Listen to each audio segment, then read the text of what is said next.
Eu cresci numa família muito rigorosa, muito religiosa, assim, muito correta. Eram pessoas muito sérias, assim, né? Meu pai e minha mãe, então eles eram muito disciplinados e tal, né? E, e eu cresci um pouco nesse ambiente. Bom, aí tínhamos parentes, uma porção de primos, tios, etc., né? E tinha uma prima que era casada recentemente com um sujeito que eu gostava muito, que ele era um cara muito diferente do ambiente da minha família, porque ele era o contrário do que era lá em casa, né? Porque ele era bagunceiro, ele falava alto, ele ria, ele contava piada, e às vezes contava até umas piadas meio inconvenientes, minha mãe ficava toda envergonhada lá e tal, né? E ele me trazia de presente disco de jazz que meu pai detestava e eu adorava e tal, né? Enfim, ele era um sopro de ar fresco lá naquela rigidez toda, né? Bom, e um dia teve lá uma festinha, uma reunião de família e tal, né? E a prima veio e trouxe o marido. E ele, é claro, trouxe uma garrafa de uísque. Em casa ninguém bebia muito, tomava lá um licorzinho e tal, mas ele trouxe um garrafão de uísque e ele bebeu metade, assim, né? E ele foi lá, enfim, como sempre, né, a alma da festa, assim, falou e tal. Bom, minha mãe tinha preparado a festa lá e ela tinha uma mesinha, até bonitinha, uma mesinha, parecia meio de estilo francês, assim, envernizada, né? E que ela adorava a mesinha. E a mesinha era envernizada de goma laca, que é até um material que não se usa mais, porque ele é uma coisa à base de álcool. E se você deixa cair álcool, qualquer coisa alcoólica, ela mancha. Então ela tinha o maior cuidado lá com a mesinha dela. Então ela providenciou eu lembro direitinho, que eram umas toalhinhas retangulares impermeáveis, né, que era para as pessoas porem as bebidas e tal. Bom, aí chegou esse sujeito, tinha bastante gente, ficou aquela confusão e tal.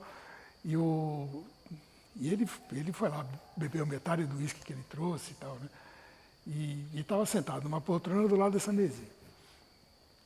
Depois aí jantou, e aí, enfim, foi embora quando acabou tudo, aí eu ajudei, eu devia ter uns 15 anos, 16, por aí. E eu ajudei a limpar lá a sala, recolher cinzeiro, enfim, copo e tal. E aí, quando eu olhei a mesinha, eu falei, ih, mãe, aqui complicou aqui, né? Porque o tal sujeito Hernani, ele chamava. O Hernani, ele botou o copo cheio molhado de uísque, então ele botou em todo lugar, menos na mesinha, menos na toalhinha que você tinha posto aqui, né? E manchou permanentemente a mesa dela. Ela ficou furiosa e tal, né? E nunca mais convidou o tal do Hernani. E é gozado que eu guardei esse episódio, né, daquele retângulo limpinho e tudo sujo em volta, né? Bom, isso assim, aí 15 anos depois eu já era formado, profissional, enfim, pintor e tal, eu estava lá pintando. E estava pintando telas retangulares, como sempre se fez, né? E aí, então, dentro da tela tinha uma opção de assuntos, então, tipo, um retrato, uma natureza morta, uma paisagem, mas tudo acontecia dentro da tela, né? E aí, um dia me ocorreu uma coisa curiosa, assim, que é o que está nesse quadro aqui que está exposto.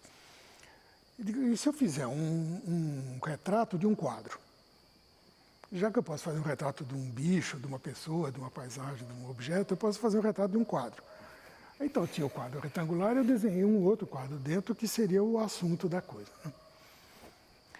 E a hora que eu marquei aquele outro quadrinho dentro, na hora me veio a associação com aquela história da mesinha, né?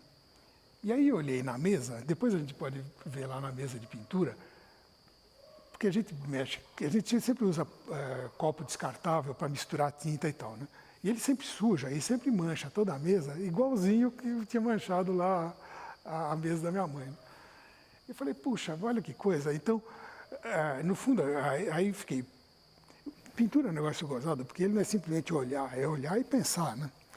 Então eu fiquei pensando, puxa, mas essa mancha fora do retângulo aqui, ele representa no fundo o que o cara lá representava, uma certa liberdade, um desprezo meio pelas convenções, assim, e algo fora da rigidez do quadrado, né? Falei, então tem coisas lá fora, por isso que o quadro chama Lá Fora. Acontecem coisas lá fora. E aí eu olhei na mesinha, e eu tinha lá um potinho de tinta.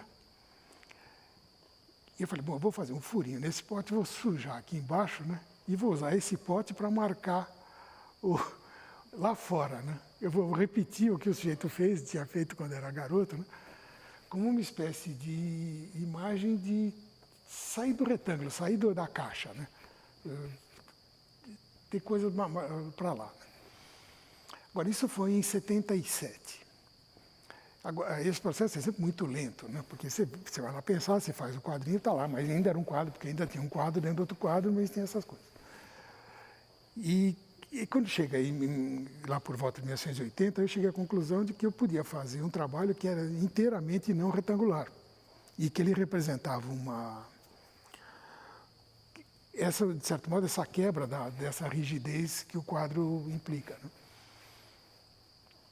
Agora, é claro que, ao mesmo tempo, você sabe que é impossível tentar imaginar uma sociedade sem retângulos, né? Quer dizer, sem fora da...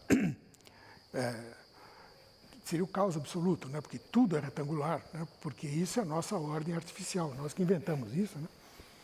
E o retângulo não existe na natureza, claro, né? Isso foi uma invenção humana, né? Então, é como um jeito, realmente, de criar uma ordem, de estabelecer um limite, né? E desde então, o meu trabalho tem muito oscilado nessa discussão e essa, vamos dizer, reflexão sobre o retângulo e o que está fora dele, né? Quer dizer, a ordem e a quebra da ordem, ou a disciplina e a liberdade, né? E isso começou um pouco nessa época aí, né? E esse quadro foi, de certo modo, ele está num ponto de viragem dessa atitude, vamos dizer, mais libertária e ao mesmo tempo mais reflexiva, né?